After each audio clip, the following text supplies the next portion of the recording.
नमस्कार विद्यार्थी मित्रांनो, स्वागत आहे आपल्या यूट्यूब चॅनलवर ज्याचं नाव आहे BMS मराठी। तर आजच्या व्हिडिओमध्ये आपण अन्वय लेखन पाहणार आहे आणि अन्वय लेखनची एक सिंपल ट्रिक पाहणार आहे, जेणेकरून तुम्हाला अन्वयमध्ये आपला 30 मार्कचं वेटेज आपल्याला पेपर 2 मध्ये पेपर 2 मध्ये 30 मार्कचं वेटेज अन्वयला दिलेलं आहे। तर चला या व्हिडिओला सुरुवात करूया। आता अन्वयचा अर्थ काय दिलाय, अन्वय शब्द कसा बनला ते बघूया। अगोदर अनु प्लस अयह, इथं कोणती संधी झाली आहे? इथं झाली तुमची यन संधी। यन संधी म्हणजे नियम आहे का? नियम ध्यानात आणा की जेव्हा ऊच्या पुढं म्हणजे कोणतं की जेव्हा ऊच्या पुढं काय स्वर येतो तेव्हा काय होतो?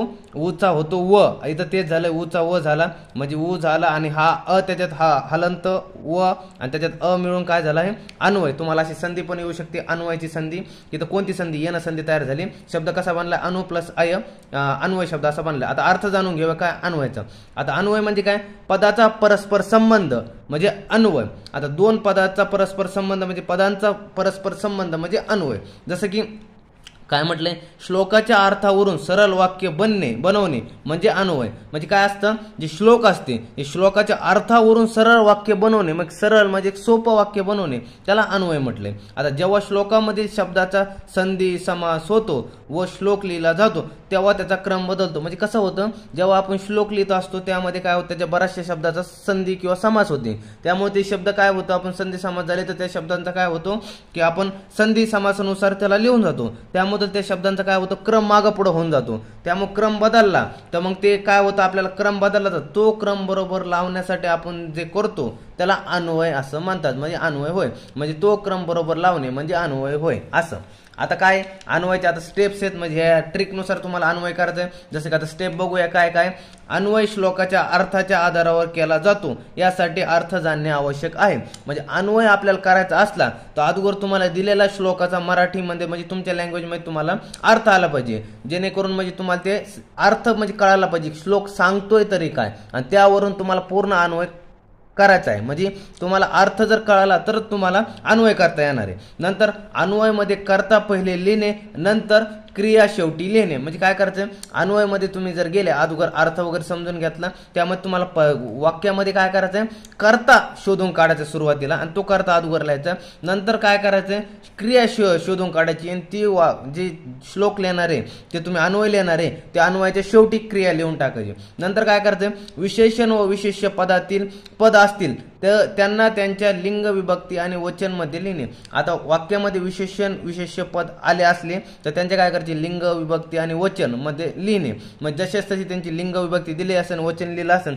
तसे तुम्हाला लिहायचे। नंतर काय, अन्वयमध्ये ज्या पदाची संधी झाली असेल त्यांचा विच्छेद केला जातो। म्हणजे आता अन्वयमध्ये काय करायचं, तुम्हाला संधी दिसली की काय करायचं, संधीचं काय करायचं, तुम्हाला विच्छेद करून लिहायचे संधीला। नंतर काय, अन्वयमध्ये सामासिक पद असेल त्याचा विग्रह करून त्याला तुम्हाला लिहायला जातो। म्हणजे काय करायचं, जर सामासिक पद आले असेल, समास दिसल, काय म्हटलंय की जर काय अन्वयमध्ये तुम्हाला श्लोकामध्ये कुठेही समास दिसला तर त्याचं काय करावं लागतं तुम्हाला की विग्रह करून लिहावं लागतो असं। काय सुरुवातीला काय अगोदर त्याचं काय की अर्थ जाणून घ्यायचा, तुम्हाला अर्थ काय सांगितलाय, नंतर त्याचा कर्ता आणि कर्म म्हणजे क्रिया पाहिजे तुम्हाला। नंतर काय विशेषण विशेष्य पद बघायचे तुम्हाला, त्यांना जसे लिहायचे। नंतर काय करायचं, पदामध्ये संधी आणि समास सापडायचा आहे आणि ते संधी आणि समास काय करायचा आहे, त्याचा विग्रह करून तुम्हाला लिहायचा आहे। म्हणजे संधीचा विच्छेद वगैरे विग्रह करायचा आहे आणि समासाचा विग्रह करायचा तुम्हाला अशा प्रकारे। आता सुरुवातीला आता काय तुम्हाला 2 SQ सुरुवातीलाच पाहायला मिळतील, पहिले 2 SQ असणार आहे ते सुरुवातीला तुम्हाला 5 मार्कसाठी काय मिळतील असे।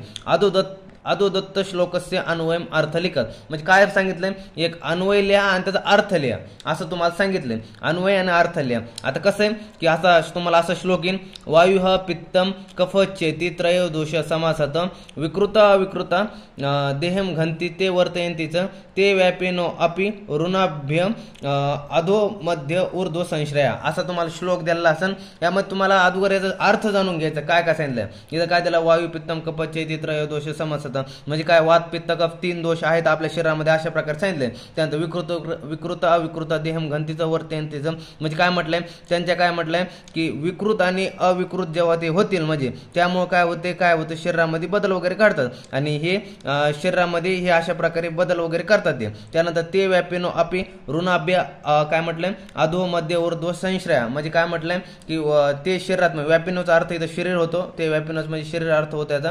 त्यानंतर काय ऋणाभ्य अधो मध्य ऊर्ध्व शयनश्रेया म्हणजे ते काय असतं अधोभागी शरीराच्या मध्यभागी आणि ऊर्ध्वभागी ते शरीरात राहतात. आता यामध्ये तुम्ही असं केलं तर सुरुवातीला तुम्ही काय करायचं की ह्यामध्ये तुम्ही असं लिहिलं तर हे तुम्हाला त्याचा अर्थ जाणून घेतला आपण असा अर्थ जाणून घेतला. आता यामध्ये तुम्हाला काय करायचं आहे की कर्ता आणि क्रिया शोधायची कर्ता आणि क्रिया शोधून काढायची. जसे की आता हे खाली पाहिलं वायू पित्तम कफ चेती त्रय दोष समासाधन. आता वात पित्त कफ हे काय झालं की हे तुम्हाला इथं कळलं वात पित्त कफ त्रय दोष समासाधन. यात काय समासथ वायू पित्तम कफ हे काय झालं की कर्ता वगैरे झालं आणि त्रय दोष वगैरे हे झालं क्रियामध्ये आले इकडं. तर नंतर काय झालं तुम्हाला असं प्रकारे कळून गेलं. नंतर ते तुम्ही काय करायचं ह्याच्यामध्ये असं यातलं शोधलं. नंतर त्यामध्ये तुम्हाला संधी आणि समास यामधला काय श्लोकामध्ये सापडून काढायचं. आता वात पित्त कफच इति कफ इति. आता इथं काय झालंय इथं हे काय झालं इथं झाले आपले काय समास झाला इथं. आता च समास झाला वातच पित्तच कफच असा समास झाला. त्यानंतर काय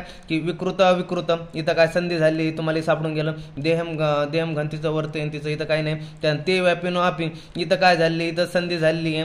त्यानंतर ऋणाभ्यो अधो काय मध्य ऊर्ध्व संश्रया अशा प्रकारे तुम्हाला सापडून घेतलं. त्यानंतर तुम्ही काय करायचं आता याचं लेतानी काय करायचं तुम्हाला विग्रह करून लिहायचं ना. म्हणजे विकृत अविकृत देहम अशा प्रकारे विकृत अविकृत इथं समास बी झालेला आहे. विकृत च अविकृता च अशा प्रकारे च देहम घंतीचं वर्तयंतीचं अशा प्रकारे. तर तुम्हाला इथं काय संधी आणि समासचा विग्रह करून लिहायचा आहे. त्यामध्ये अगोदर तुम्ही अशा करू शकतात की याचा अर्थ जाणून घेतला. मग त्यानंतर तुम्ही यातला कर्ता आणि कर्म शोधला. त्यानंतर संधी समास शोधली. त्यानंतर तुम्ही काय करायचं पदच्छेद लिहून काढायचं. सिंपली अगोदर पदच्छेद लिहून काढायचं बाजूला की जसं की इथं बघा की वायू पित्तम कफ च इति त्रयो दोष समासत. त्यानंतर विकृत अविकृत देहम घंती च ते वर्तयंती च ते व्यापिनो अपि ऋणाभ्य अध मध्य ऊर्ध्व संश्रया. म्हणजे तुम्ही शब्द फोड केली इथं की विकृत अविकृता मग शब्द फोड केली म्हणजे तुम्हाला कळून गेलं की कशा प्रकारे आता तुम्ही अन्वय लिहायचा. मग शब्द मग सगळ्यात तुम्हाला कळायला मग सिक्वेन्स मध्ये लावायचं. आता अन्वय तयार करतो आपण. आता अन्वय मध्ये कसं की आता समासत उचललं समासत त्यानंतर इकडे हे घेतलं कर्ता घेतला वायू पित्तम कफच त्यानंतर इति त्यानंतर क्रिया घेतली त्रय दोष अशी ती सांगितलं आपण. त्यानंतर घेतलं आता इथला जो समास झाला होता विकृत अविकृतचा. त्यानंतर ते आपण पदच्छेद काय लिहिलं विकृत अविकृता. आता इथं पदच्छेद विकृत अविकृत होता. आता समास मध्ये होतं विकृत च विकृत च विकृत च अविकृत च. त्यानंतर देहम घंतीचे वर्तयंतीचं बरोबर तसंच देहम घंतीचं वर्तयंतीचं म्हणजे क्रिया तशी लिहिली. मग शरीरामध्ये जे होतं विकृत अवस्थेत प्राकृत अवस्थेत असेल ते विकृत अविकृत अवस्थेत असेल तर शरीरामध्ये बदल वगैरे करतात ते वर्तयंतीचं क्रिया झाली. त्यानंतर ते व्यापिनो अपि ऋणाभ्य अधो मध्य ऊर्ध्व संश्रया. आता ते व्यापिनो म्हणजे काय शरीर काय झालं कर्ता झालं इथं आणि काय संश्रया काय झाली क्रिया झाली. क्रिया शेवटीच राहणं जसं लिहिली की ते व्यापिनो इथं संधी झाली होती ते व्यापिन त्यानंतर काय लिहिलं ते व्यापिन मग काय लिहिलं की ऋणाभ्य म्हणजे मधलं लिहिलं ऋणाभ्य अध ऊर्ध्व मध्य आणि क्रिया शेवटी लिहिली संश्रया. म्हणजे कसं झालं आहे समासत वायू पित्तम कफच इति त्रय दोष. त्यानंतर काय लिहिलं विकृतचं अविकृतचं देहम घंतीचं वर्तयंतीचं ते व्यापिनो ऋणाभ्य अधः ऊर्ध्व मध्य संश्रया. आता वाक्य अर्थ काय की वायू पित्तम कफ हे काय वायू पित्त आणि कफ हे 3 दोष शरीरात असतात म्हणजे त्रिदोष शरीरात आहेत. त्यानंतर त्यांच्या सात्म्य आणि विषम अवस्थेमुळे अनुक्रमे विकृत आणि अविकृत शरीराचे धारण पोषण अथवा नाश होतो. नंतर ते काय ते शरीरात अध म्हणजे वात ऊर्ध्व म्हणजे कफ आणि मध्य म्हणजे पित्त असे असतात अशा प्रकारे. आता काही विद्यार्थ्यांना हे कळलं असेल की काय सांगितलं काय नाही. तरी पण एकदा पुन्हा सांगतो काय की अगोदर काय करायचं पूर्ण जो श्लोक दिला असेल त्याचा अर्थ समजून घ्यायचा. तुम्हाला त्या श्लोकचा अर्थ काय दिलाय नंतर काय करायचं त्यातला कर्ता सापडायचा आणि क्रिया सापडायची. कर्ता आणि क्रिया आणि बाकीचं जे दिलं असेल ते मधात लिहून टाकायचं. कर्ता आणि क्रिया सापडायची आणि बाकी ते दिलं असेल मध्ये लिहायचं. त्यानंतर तुम्हाला काय करायचं मध्ये लिहायच्या अगोदर त्यामध्ये तुम्हाला काय संधी आणि समास शोधून काढायचं. संधी म्हणजे जिथं बघायचं इथं संधी समास कुठं झाला असेल बा वायू पित्त कफ चेती इथं च इथं काय तिथं समास झाला. त्यानंतर विकृत अविकृत इथं संधी झालेली आहे. त्यानंतर व्यापिनो आपी संधी झाली. तुम्हाला लगेच समजून जाईल की इथं संधी कुठं झाली समास कधी झाली. आणि त्याचं काय करायचं तुम्हाला की संधी विच्छेद करायचं समाजचा विग्रह वगैरे करायचं तुम्हाला आणि काय करायचं विग्रह करून लिहायचं. त्यासाठी तुम्ही पदच्छेद करून ठेवाच, तुम्हाला अगोदर तुम्ही करून ठेवू शकता पदच्छेद वगैरे, नंतर नाही लिहिला पदच्छेद वगैरे तरी चालेल, डायरेक्ट अन्वय आणि वाक्यार्थ लिहायचा आपल्याला त्या एससीक्यू मध्ये. फक्त अन्वय आणि वाक्यार्थ सांगितलं आपल्याला मेन मार्क ह्याच्यासाठी. तुम्ही अन्वय तुम्हाला फक्त तुम्ही शब्दाचे फोड जर व्यवस्थित जरी केली, त्यानंतर काय कर्ता आणि कर्म जर व्यवस्थित शेवटी तुम्ही कर्ता सुरुवातीला लावला, कर्म शेवटी जरी लावला, आणि वाक्याची तुम्ही त्यातले संधी आणि समाजची व्यवस्थित जरी फोड केली आणि वाक्यार्थ त्याचा अर्थ जरी बरोबर लिहिला, तर तुम्हाला 5 पैकी 2-3 मार्क कुठेही तुमचे गेले नाही. तुम्हाला मधला जरी व्यवस्थित नाही इकडला तिकडला जरी झालं तरी तुम्हाला 2-3 मार्क तरी कुठं गेले नाही. जे नसल्यापेक्षा तुम्हाला कुठं काहीतरी व्यवस्थित चांगले मार्क भेटन तुम्हाला यामध्ये. त्यामध्ये पुढे जर गेला आणखी, आता तुम्हाला एलक्यू असा पाहायला मिळतो, जो एलक्यू असं 10 मार्कसाठी तुम्हाला एक एलक्यू असं निघतं की 10 मार्कसाठी आदो दत्त श्लोकस्य पदच्छेद विग्रह वाक्य अन्वय वाक्यार्थशास्त्राचं लिखत. म्हणजे काय लिहायचं, विग्रह वाक्य पदच्छेद लिहायचं, विग्रह वाक्य लिहायचं, अन्वय लिहायचं, वाक्यार्थ लिहायचं, शास्त्राचं लिहायचं, तुम्हाला शास्त्रार्थ लिहायचं हे श्लोकात. आता श्लोकात जर असं कोष्ठ क्रूर मृदू मध्य स्याते समीरपी, त्यानंतर शुक्र आर्तवस्तेर्ज जन्मादो विषयनेव विषयक्रमे, अशा प्रकारे तुम्हाला काय द्यायला असेल की श्लोक द्यायला असेल. त्यामध्ये तुम्हाला अगोदर सुरुवातीला अर्थ समजून घ्यायचा की काय दिलंय.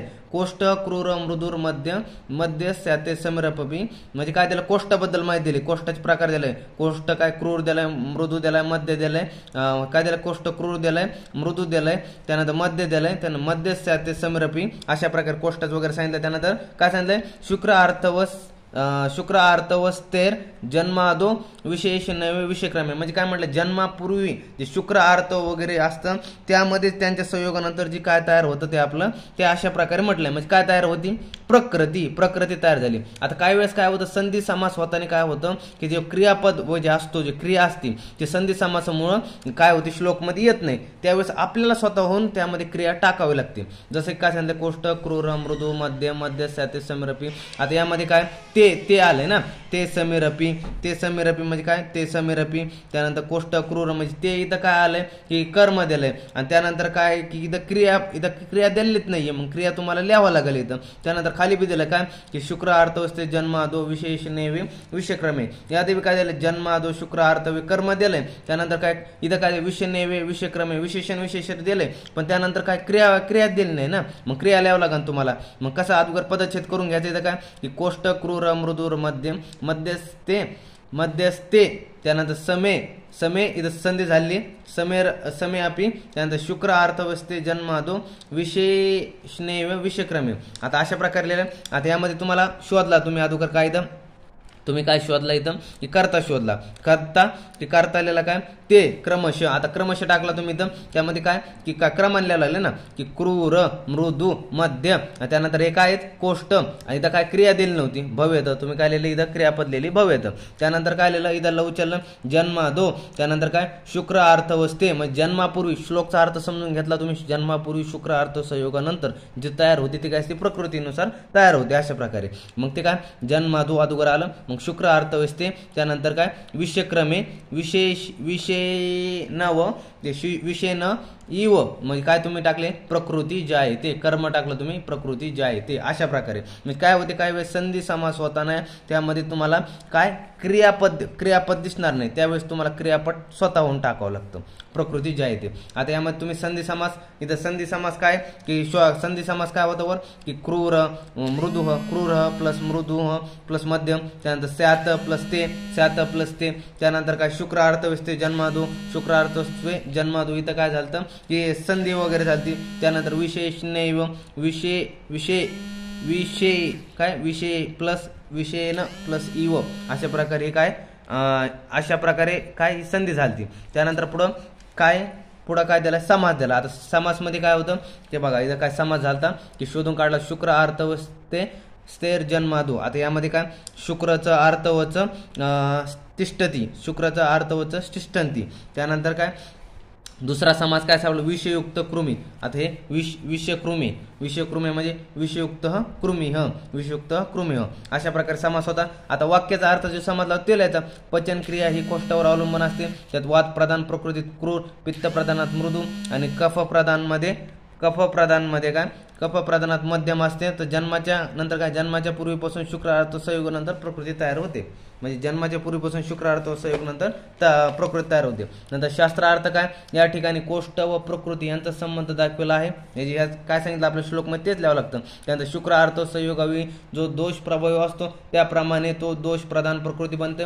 जर वाद दोष प्रधान असेल तर क्रूर कोष्ठ असते, मग पचन नीट होत नाही व शिवाय अनियमित मल विसर्जन असते. व पित्त प्रधान प्रकृतीमध्ये मृदू कोष्ठ असते व मल विसर्जन अधिक प्रमाणात होते व अग्नी तीक्ष्ण असते. म्हणजे तुम्हाला जे ह्या कोष्ठाबद्दल माहिती ते लिहून टाकायचं शास्त्रार्थामध्ये जे तुम्ही वाचले आतापर्यंत. कफ प्रधान प्रकृतीमध्ये मल विसर्जन योग्य प्रमाणात होतात परंतु पचन क्रिया चांगली असते. अशा प्रकारे आता एक सिंपल सांगायचं काय की जिथं तुम्हाला ऑलरेडी दिलं असेल की पदच्छेद लिहा, विग्रह वाक्य लिहा, त्यानंतर अन्वय लिहा, त्या वाक्यार्थ लिहा, त्यानंतर शास्त्रार्थ लिहा आणि असं तुम्हाला लिहायचं. अगोदर सुरुवातीला काही पण अन्वय तुम्हाला करताना तुम्हाला अगोदर त्याचं काय करायचं, तुम्हाला अगोदर त्याचा अर्थ जाणून घ्यायचा एक, नंतर अर्थ जाणून घेतला, त्यानंतर कर्ता कर्म शोधायचा, त्यातला कर्ता आणि कर्म शोधायचा, त्यानंतर काय संधी समास शोधायची, संधी समासचे काय करायचं तुम्हाला विग्रह करायचा, संधी समास विग्रह करायचा. हे ट्रिक आहे. संधी समास तुम्हाला ट्रिक काय विग्रह करायचा आणि नंतर मग संधी समासचा तुम्हाला विग्रह असेल आणि जे मधले वाक्य असेल जे म्हणजे काय विशेषण असेल ते मधात लिहायचे आणि पाचवा डायरेक्ट अन्वयला लिहायला सुरुवात करायची. अन्वयला वगैरे म्हणजे पदच्छेद करून तुम्ही अन्वयाकडे जायचे. अगोदर पदच्छेद वगैरे द्यायचं की पदच्छेद म्हणजे तुम्हाला कसं होईल की सुरुवातीला पदच्छेद तुम्ही बसले करायला तर तुम्हाला मदत तुम्हाला एक तुम्ही मोकळ्यापणे ते शब्द जिथं जोड शब्द झाला, संधी झाला, समास झाला तिथं विग्रह तुम्ही अगोदर करून ठेवता आणि अन्वय करायला तुम्हाला सोपं जाईल. अन्वयला फक्त पदच्छेद मधले मागं पुढं करावं लागतं. मग तुम्हाला समजून जाईल की इथं कसं कशा प्रकारे करायचं की कर्ता अगोदर घ्यायचा, कर्म शेवटी टाकायचा आणि मग मध्ये काय करायचं जे विशेष असेल ते मधात घ्यायचे अशा प्रकारे आणि संधी समासचा फक्त विग्रह करायचा आहे तुम्हाला. अशा प्रकारे टोटल तुम्हाला काय अन्वय लेखन करायचं आहे. 30 मार्कासाठी असणार तुम्हाला अन्वय लेखन. छानपैकी तुम्ही थोडं जर तुम्हाला नॉलेज यातलं आलं असेल तर तुम्हाला त्यामध्ये चांगले मार्क मिळू शकतात. आणि अन्वय कोणाला पेपरमध्ये काय करायचं पेपरमध्ये अटेम्प्ट करून यायचं कशा प्रकारे तुम्हाला कर्ता कर्म जरी सापडलं त्यामध्ये जशा प्रकारे तुम्हाला तसं लिहून यायचं त्यामध्ये काहीतरी तुम्हाला मार्क मिळते आणि त्याचा अर्थ तुम्हाला जे वाक्य अर्थ असेल ते छानपैकी तुम्हाला लिहून यायचं. त्यापैकी तुम्हाला 30 पैकी 30 नाही पडणार माहिती आहे मला. तुम्हाला शेवटल्या ह्या स्टेपला 30 पैकी 30 नाही पण शेवटी तुम्ही 15-20 तरी मार्क घेता आणि छान पासिंग करून तुम्ही पुढे तरी जाताल.